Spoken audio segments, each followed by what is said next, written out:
Here at a shooting range outside New York City, students of the New Jersey Firearms Academy ready themselves at their portals, take aim, and fire.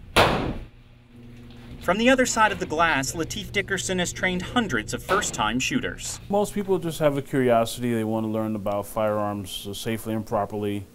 A good amount of people are interested in purchasing a firearm, and they want to do the responsible thing and take a class first before buying one.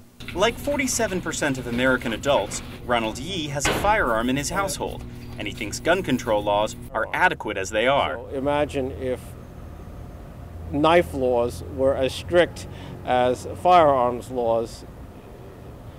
Chefs would go out of business. And Dickerson feels even existing laws keep him from running his training business. None of my guns have been used in a crime, but now I'm the one who is delayed or hindered from getting guns, not the criminal.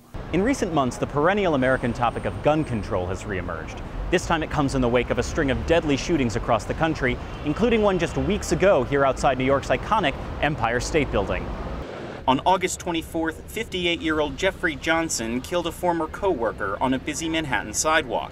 In the ensuing firefight with police, 9 bystanders were wounded and Johnson was killed. The rush hour shootout stunned Jackie Hilley, executive director of New Yorkers Against Gun Violence. She believes stiffer rules are necessary for keeping dangerous weapons out of the wrong hands. We're talking about carrying concealed weapons that are loaded, powerful, military-style weapons in public places.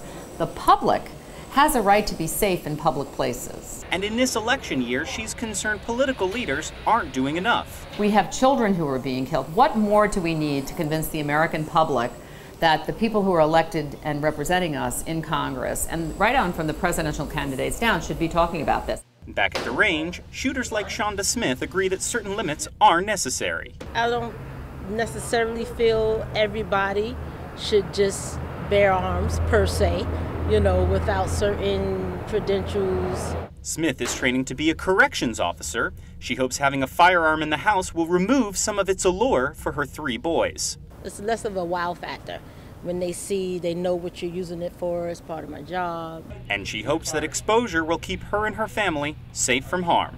Stephen Fee for Telesur, New York City.